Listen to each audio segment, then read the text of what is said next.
मामला है। ये बिजनेस जब तक ही अप डाउन करता है जब तक लोग आपको समझाते हैं। जिस दिन आप उनको समझाना सीख गए फिर ये बिजनेस अप डाउन नहीं करता, फिर ये सीधा आपको रॉयल्टी पे ले आता है, जहां कम से कम 25,000 पर मंथ। चाहते हैं रॉयल्टी? पहला फार्मूला बताऊं रॉयल्टी का?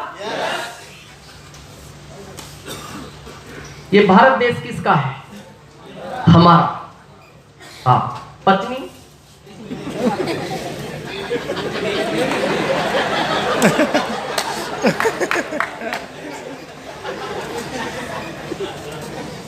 यही गड़बड़ है।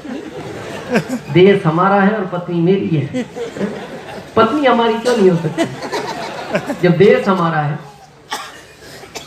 यही गड़बड़ है। रॉयल्टी आपका इसलिए नहीं आता क्योंकि आप सोचते हो बिजनेस अपलाइन का है, मीटिंग अपलाइन देगा। जिस दिन आपके ये समझ में आ गया ये बिजनेस अपलाइन का नहीं मेरा है, उस दिन आपका रॉयल्टी खाएगा।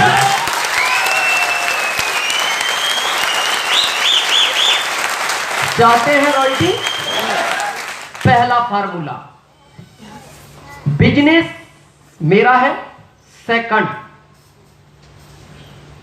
कोई भी मीटिंग कैंसल नहीं करना, आपको तो सुनना ही है। कोशिश हो 2 लोगों को उनको साथ लेकर आओ जिनको बहुत प्यार करते हो। ये रिश्तेदार हो सकते हैं, अच्छे दोस्त हो सकते हैं, अच्छे पड़ोसी हो सकते हैं, पर अगली लाइन ध्यान से सुनना, ये आएंगे नहीं, लाना है। ये आते नहीं, इनकी बहुत सारी कंडीशन होती है क्योंकि अपने हैं ना। आने जाने का व्यवस्था क्या है? मीटिंग का टिकट कौन लेगा? मीटिंग के बाद भूख बहुत लगता है। ये वो लोग हैं, आएंगे नहीं। पर आप इसलिए लाना चाहते हो, आप जैसी लाइफ जी रहे हो आप इनको देना चाहते हो वो लाइफ, इसलिए लाना है।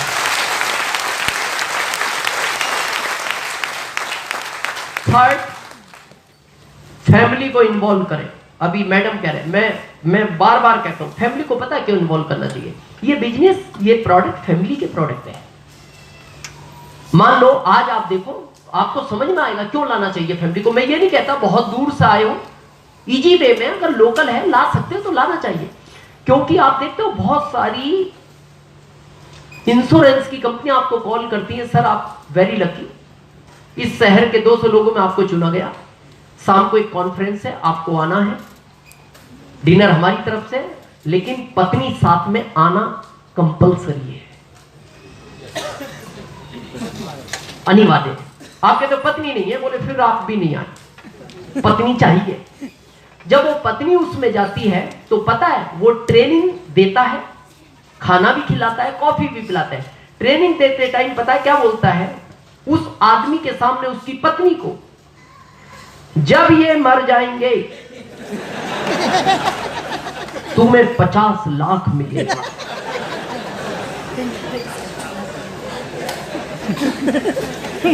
पति के सामने कह रहा है जब ये मर जाएंगे, तब कोई साथ नहीं देता, ये पैसा साथ देगा। उसके लिए हर महीने 10,000 देना है।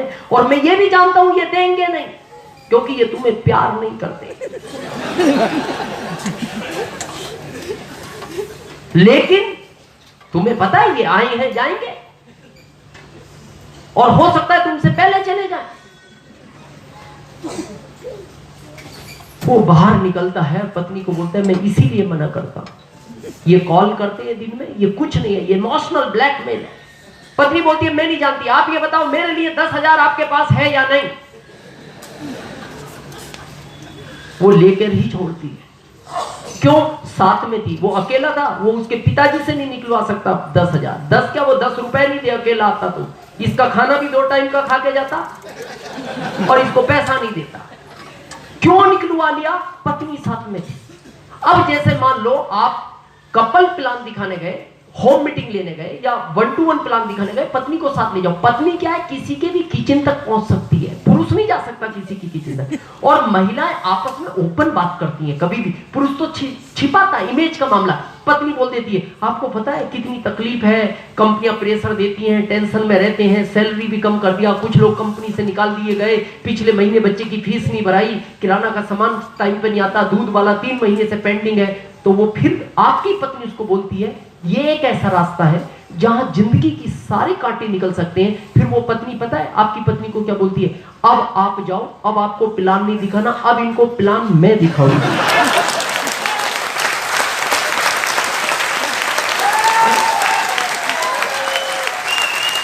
और पत्नी उसको प्लान दिखा दे, हिम्मत है ये मना कर दे? क्योंकि वो आप दूसरा डिटर्जेंट पाउडर लाओगे, वो कहेगी इससे मेरे हाथ कटते हैं, मेरे को यही चाहिए, इस साबुन से मेरा फीलिंग ही अलग आ रहा है, इस शैम्पू से मेरे बाल झड़ने लगे, मेरे को यही शैम्पू चाहिए। कितना बड़ा टर्नओवर हो सकता है। इसलिए इंपॉर्टेंट है फैमिली को इन्वॉल्व करें। और फिर मैं एक रिक्वेस्ट करता हूं, इस सिस्टम को कर रहे हो, ये रॉयल्टी ही पैसिव इनकम होती है, इसको करो तो सीरियस करो रॉयल्टी के लिए, टाइम पास नहीं करना इसमें। क्योंकि अभी कारण क्या है, हमारी चाहत बड़ी नहीं है। देखो सबसे पहले मैं कहता हूं, इस सिस्टम को करने के लिए आपके सपने बड़े होने चाहिए। अगर आपके सपने छोटे हैं तो या तो उनको बड़े करो या फिर इस बिजनेस को छोड़ दो, टाइम पास मत करो। सपने बड़े, समझते हो? जमीन पर बैठकर आसमान पे जाने की जो सोचता है उसके लिए ये कॉन्सेप्ट है। अभी जैसा राजेश सर ने कहा, दुनिया बदल गई, हम क्या अभी भी पुराने ख्यालों में जी रहे हैं। पुराने ख्यालों में जियोगे इसको नहीं कर पाओगे। पुराने ख्याल क्या? वही सन 47 वाले, थोड़ा है थोड़े की जरूरत है, मैं भी भूखा ना रहूं साधु भूखा ना जाए, क्या लाए थे क्या ले जाओगे, जो लिया यहीं से लिया यहीं देना है। वो सोचता है फिर क्या करना है, उसके लिए ये सिस्टम काम ही नहीं करता। चाहत तो बड़ी हो। थोड़ा क्लियर करें ये पिक्चर। एक बार फोर्ड के मालिक अमेरिका गए, कोई बिजनेस डीलिंग था जैसे आज आपका हमारा है। तो जब वो अमेरिका गए तो 5th फ्लोर पे थे, 5 स्टार होटल थी। तो उन्होंने होटल के मैनेजमेंट को पूछा, भाई मेरे को थोड़े से फूल चाहिए, मेरा एक बिजनेस पार्टनर आने वाला, उसका मैं वेलकम करना चाहता हूं जैसा आज आप लोगों ने मेरा किया। तो उन्होंने कहा सर फूल तो नहीं है, क्या हो तो हम अरेंज कर दें। तो उन्होंने कहा छोड़ दो, फिर मैं मार्केट से अपनी पसंद से ले आऊंगा, जब लानी है तो मैं लेके आऊंगा। तो वो ऊपर से झांक के देखते एक नीचे एक टोकरी में थोड़े से फूल, उसके पास में एक आदमी सोया हुआ। उनको लगा शायद इसका मालिक कहीं गया होगा, इससे उतर के पूछते हैं ये फूल का मालिक कहाँ है। वो उतर कर आए, उन्होंने उसको उठाया, बोले भाई इसका मालिक कहाँ है? बोले मैं ही हूं। बोले तुम सो रहे हो? बोले हाँ क्या हुआ? अरे बोले तुम्हारा नुकसान हो जाता, तुम्हें जागना चाहिए, वो तो मैंने देख लिया, नहीं तो मैं मार्केट से लाता। अब तुम जागते तो मैं तुमसे पूछता या 2 लोग और पूछते तुम्हारे फूल बिकते। बोले फिर क्या होता? बोले पैसा कमाते। बोले फिर क्या होता? बोले कल ज्यादा फूल खरीद के लाते, ज्यादा बिकते और ज्यादा पैसा कमाते। बोले फिर क्या होता? बोले कल और ज्यादा फूल लाते, अलग अलग वैरायटी और ज्यादा बिकते और ज्यादा पैसा कमाते। बोले फिर क्या होता? बोले फिर यहाँ तुम्हारा एक छोटा सा दुकान होता, इस एरिया के सारे लोग तुम्ही से फूल खरीदते और ज्यादा पैसा कमाते। बोले फिर क्या होता? बोले फिर तुम्हारा अमेरिका में बहुत बड़ा स्टोर होता, सारे लोग आपके यहां से फूल लेते क्योंकि सारी वैरायटी मिलती। बोले फिर क्या होता? बोले फिर तुम अमेरिका के बहुत अमीर आदमी बनते। बोले फिर क्या होता? बोले फिर आराम करते। बोले वो ही कर रहा हूं, वो ही चल रहा। अब इसमें आप कहोगे पहले 500 आएगा, 1000 आएगा, 50,000 आएगा, लाख आएगा, 10 लाख आएगा, 50 लाख आएगा। बोले फिर? बोले आराम करना। बोले पहले ही चल रहा है, चल ही रहा है वो, तो फिर क्या जरूरत है इसकी? आराम के लिए इतना घूम के आना पड़ेगा? जब यही करना है तो ये तो चल ही रहा है ना।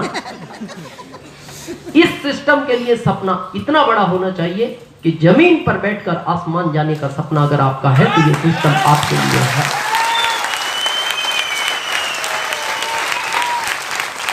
रॉयल्टी में ज्यादा विश्लेषण नहीं करूंगा, आप हर मीटिंग में सुनते हो। मैं रॉयल्टी के बारे में एक लाइन कहूंगा, इस सिस्टम की रॉयल्टी को रोजी रोटी समझ के मत करना। ये रोजी रोटी कमाने का व्यापार नहीं है, ये बिजनेस है लाइफ बदलने का। रोजी रोटी तो उससे चली है जो आज आप जॉब कर रहे हो। मेरे को आज वो बात याद आती है, एक कुत्ता एक बिल्ली के पीछे भागा, उसको भूख लगी थी, बिल्ली पेड़ पर चढ़ गई, हाथ नहीं आई, वो देखता रहा, उसकी निगाह बची, वो कूद के फिर भागी, दीवार पे चढ़ गई। वो पास जाके बोलता है ताकत में ज्यादा हूं, लंबाई में ज्यादा हूं, ऊंचाई में ज्यादा हूं, भाग तुमसे तेज सकता हूं, पर तुम मेरे हाथ नहीं आई। वो बिल्ली बोलती है तुम तो अपने एक समय के लंच के लिए दौड़ते हो और मैं अपनी लाइफ के लिए दौड़ती हूं। ये बिजनेस लंच का नहीं है, लंच वो है जो आज कर रहे हैं, वो जॉब आपका लंच है, ये आपकी लाइफ है, लाइफ के लिए करना। क्लियर है? इसके बाद आता है टेक्निकल। मैं अभी बुलाऊंगा, टेक्निकल चाहते हैं? टेक्निकल का पहला सिद्धांत, आपको इसमें सच बोलने की आदत बनानी पड़ेगी। बनानी पड़ेगी, अभी तक है नहीं ना? है? अच्छा, कितने लोग सच बोलना चाहते हैं? हाँ, चाहने में क्या तकलीफ है? चाहते हैं, बोल नहीं पाते। क्यों? जिस काम को आज तक आप कर रहे हो, आप चाह के भी बोल नहीं सकते। भाई मान लो आपने कोई किराना का 50 लाख का दुकान खोला या किसी भी चीज का खोला, जो प्रोडक्ट 100 में लाए हो 120 में तो बेचोगे ना, 50 लाख लगा रखा है। ये सच्चाई ग्राहक को बता सकते हो? 100 का लाया था, तेरे को 120 में दे रहा हूं। नहीं बताओगे आप, उसको पता क्या बोलते हो? 120 में लाया था, तेरे को 120 में दे रहा हूं, इसलिए दे रहा हूं, बहुत पुराना ग्राहक है। दूसरा आता 130 में देता। ये बात किसी को बताना नहीं, और ये बात वो सबको ही बोलता है, ये किसी को बताना नहीं। क्यों? सच बोल के नहीं कर सकता। भाई मान लो आज राजेश सर है, बहुत सारे लोग जॉब में, आप मान लो जॉब में, और आप 10 लोग जॉब में हैं और एक का प्रमोशन होना है, तो किसका चाहोगे आप? खुद का। तो आपका मेन बॉस पूछता है किसका प्रमोशन करना चाहिए, तो आप पता क्या बोलते हो? सर ये जो आदमी है ये टाइम पे कभी आता नहीं। दूसरा, ये कई बार साइन करके निकल जाता है। तीसरा, ये आपके सामने काम करता है, पीछे तो काम चोर है। चौथे को आप जानती हो, बाकी एक मैं बचा, बाकी आपकी इच्छा है। सच नहीं बोला। क्यों? वहां बोल ही नहीं सकते। यह सबसे पहले आपको सच बोलना सीखना पड़ेगा, आदत बनानी पड़ेगी। बोल सकते हैं? सच बोलने में समस्याएं बहुत है। आदमी चाहता तो है, क्यों नहीं बोल पाता? समस्याएं बहुत है। थोड़ा मैं क्लियर करूं। सतयुग की बात है, एक आदमी पेड़ पे बैठा हुआ लकड़ी काट रहा था, अचानक उसकी कुल्हाड़ी नदी में गिर गई, रो पड़ा। तो सतयुग था, भगवान प्रकट हुए। भगवान ने पूछा क्या हुआ बेटा? बोले प्रभु मेरी कुल्हाड़ी गिर गई नदी में, निकाल दोगे आप? हाँ निकाल देंगे। भगवान को लगा यार है तो सतयुग, पर परीक्षा लो आदमी ठीक है या नहीं। तो सबसे पहले सोने की लाए, गोल्ड। बोले तुम्हारी है? बोला नहीं। फिर चांदी की लाए। बोले तुम्हारी है? बोला नहीं।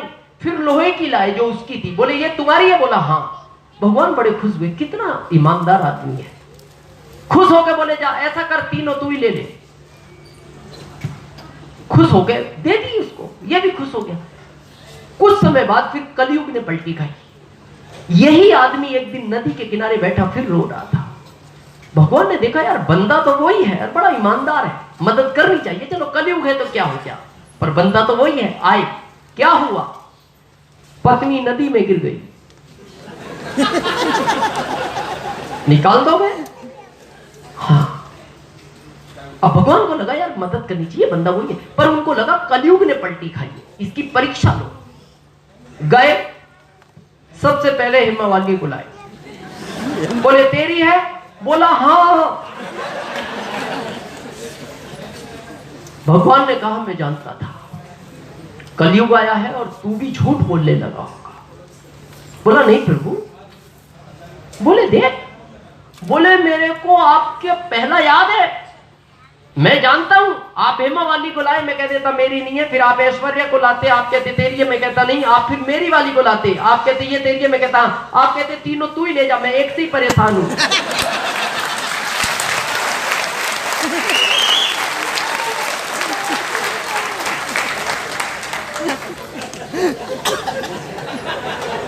आदमी चाहता है सच बोलना, समस्या है प्रॉब्लम। जब वो समस्याएं सामने आती हैं तो वो सच का साथ छोड़ देता है। तो आप बोल सकते हैं, पहला सूत्र है टेक्निकल के लिए आपको सच बोलना पड़ेगा। ये बिजनेस है सच्चाई का, लोगों की लाइफ बनाने का। आप झूठ बोल के किसी का जीवन नहीं बना सकते। सेकंड, प्लान दिखाना आना चाहिए। First such, second plan. दिखा सकते हैं? कॉपी मारने का बिजनेस है, मैं कहता हूं इससे आसान काम नहीं है। एक बार 7 गोले बनाने सीखो, जिंदगी भर 7 ही बनाने हैं।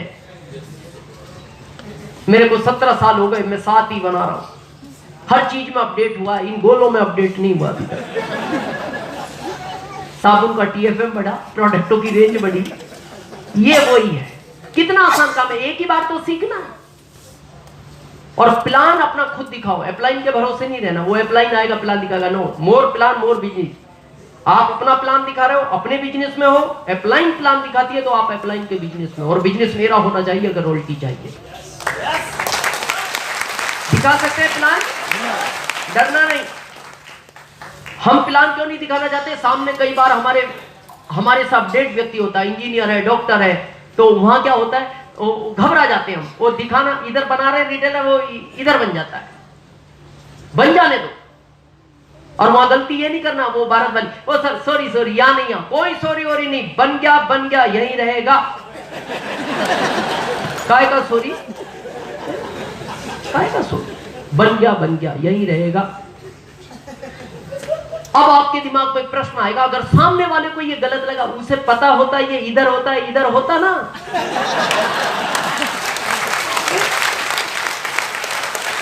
अगर उसको ये प्लान पता होता, ये क्या प्लान है, इधर होता, उसको नहीं पता तो किधर भी बनाओ। मेरे को आज भी याद है, शुरू के 1 साल हमारे रतलाम में कोई मीटिंग नहीं होता था। मेरा कंपनी सेंटर में था ना, क्योंकि अपलाइन आज तक मिला नहीं है, सब जाने वाला कोई है नहीं। तो एक दिन पहला मीटिंग जब हुआ, फर्स्ट टाइम, हाँ ओके बस कर, तो पहला बीसी सर का मीटिंग था। तो जैसे लोकल लीडर को कहा जाता है ना, कोई लोकल प्लान दिखाएगा, तो उस दिन लोगों ने कहा, बीसी सर ने पूछा यहाँ कौन प्लान अच्छा दिखाता है? बोले सर दिनेश सर, वो जबरदस्त प्लान। हमें बुला लिया गया, हम शुरू हो गए। तो बीसी सर हमें ध्यान से देख रहे। क्यों देख रहे थे? गड़बड़ है, और हम उन्हें ध्यान से देख रहे। तो हमें और कॉन्फिडेंस आया, मन क्या इतने ध्यान से इसलिए देख रहे हैं, अपन बहुत अच्छा बता रहे हैं। जब वो प्लान खत्म हो गया, हम नीचे पहुंचे, हमने उनके पैर छुए और पास में बैठ गए। तो मेरे को पूछते, दिनेश ये प्लान सही था? हाँ सर सही था। ऐसा ही दिखाते हो? हाँ सर ऐसे ही दिखाते हो। कंपनी इधर होती है? हाँ सर 1 साल से इधर ही है। किसने बताई? अपनी मर्जी से। बोले तुम्हें पता है ये कंपनी इधर नहीं इधर होती है, ये प्लान गलत है। मन के सर सॉरी, कल से हम भी इधर ही बनाएंगे। अभी 16 साल से हम भी ठीक बना रहे हैं। हमने सेंटर की कंपनी से रॉयल्टी ले लिया। सेंटर की कंपनी, बस ये था, हम प्लान दिन में 5-7 दिखाते थे। प्लान दिखाओ, मोर प्लान मोर बिजनेस। क्लियर है? थर्ड, कॉपी मारने का बिजनेस है। फिर मैं टेक्निकल अचीवरों को इनवाइट कर रहा हूं। कॉपी, यू नो कॉपी मार सकते हैं? नकल याद करो, पढ़ता टाइम। दुनिया का सबसे आसान काम। मेरे को इसलिए ये बिजनेस अच्छा लगता है, मेरे जैसा आदमी अगर आरसीएम कर सकता है, भारत का हर बच्चा आरसीएम कर सकता है। आपको क्या लगता है जितनी बात मैंने आपको बताई ये मेरी है? कुछ नहीं करता मैं, 17 साल से अपने गुरुओं से टिपता हूं, आके आपको टिपा देता हूं। अपना कुछ नहीं है। मैं पहली बार राजेश सर भिलवाड़ा गया, कोठारी सर से मिला, मैंने उनके पैर छुए, किसी ने मेरा इंट्रोडक्शन कराया। मैंने कहा सर मैं इसमें सक्सेस चाहता हूं, जो कहोगे करूंगा। तो उन्होंने मेरे से पहला प्रश्न पूछा, आप पढ़े कहां तक हो? तो मेरे को डाउट हो गया, मैंने कहा इसमें शायद पढ़ाई चाहिए। तो फिर मैंने कहा सर पढ़े तो बहुत दिन है, 22 साल पढ़े। तो वो टेंशन में आ गए, बोले यार आदमी ज्यादा पढ़ा हुआ है, अपने पढ़ाई छोड़ दो। बोले नकल मार सकते हो? मैंने कहा सर इसमें एक्सपर्ट है, क्योंकि 10वीं तक उसी के ही सहारे आए हैं। तो उन्होंने हमारी पीठ थपथपाई, मेरे को आज भी याद है। मेरे को बोलते फिर तुम्हें इस सिस्टम में कोई भी पिन लाने से रोक नहीं सकता। और वही कारण है मैं अपना दिमाग इसमें लगाता ही नहीं। और मैं आपसे भी कहता हूं, कॉपी मारो अपलाइन का, जैसा वो कहता है ऐसा प्लान ऐसा ही बनाओ। वो कहता है ऐसा नहीं ऐसा करना है, दिल्ली चलना है दिल्ली चलना है, बॉम्बे चलना है बॉम्बे चलना है। इस सिस्टम में कॉपी मारना है और फोर्ट माइंड नहीं लगाना, दिमाग नहीं लगाना। ये दिमाग अपलाइन का रहेगा, सिस्टम का रहेगा, आप अपना मत लगाना, क्योंकि दिमाग ही गड़बड़ करता है। आप अपने फील्ड के मास्टर हो सकते हो, आप उम्र में ज्यादा हो सकते हो, शहर के हो सकते हो, पर इस सिस्टम का ज्ञान आपकी अपलाइन को आपसे कई गुना ज्यादा है। यू नो माइंड, थोड़ा क्लियर करें पिक्चर, फिर मैं टेक्निकल अचीवरों को बुला रहा हूं। एक बार यमराज धरती पर आए, धरती पे आने के बाद एक आदमी के पास पहुंचे, बोले भाई लिस्ट में तुम्हारा नाम है और तुम्हें लेके चलना है। वो घबरा गया, बोले अभी मेरी उम्र कम है, मेरे बच्चे छोटे छोटे हैं, इनकी शादियां करनी है, बड़ा काम है। बोले लिस्ट है ये बनी हुई और बहुत लंबी लिस्ट है, सबको लेके जाना है, तुम्हारा ऊपर नाम है, टाइम लगेगा, लेके ही जाना है।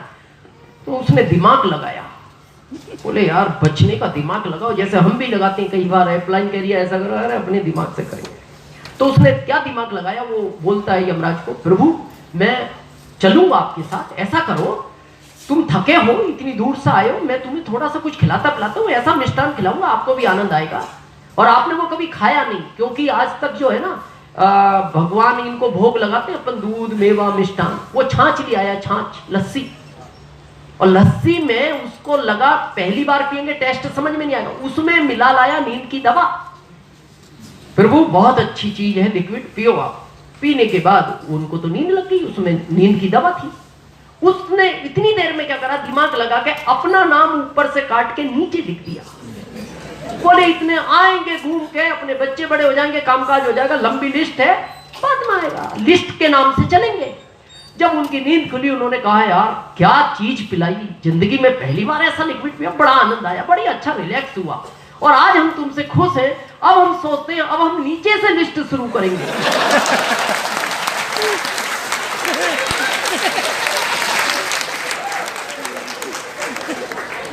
पहले नंबर पे आया, लगा दिमाग, अच्छा खासा था, ऊपर था, बच जाता, फंस गया। आप मत फंसना। ऐसी अपलाइनों को मैं बुलाना चाहता हूं एक बार बहुत सम्मान के साथ। All technical achievers please welcome, come on the stage. एक बार आपकी जोरदार तालियों के साथ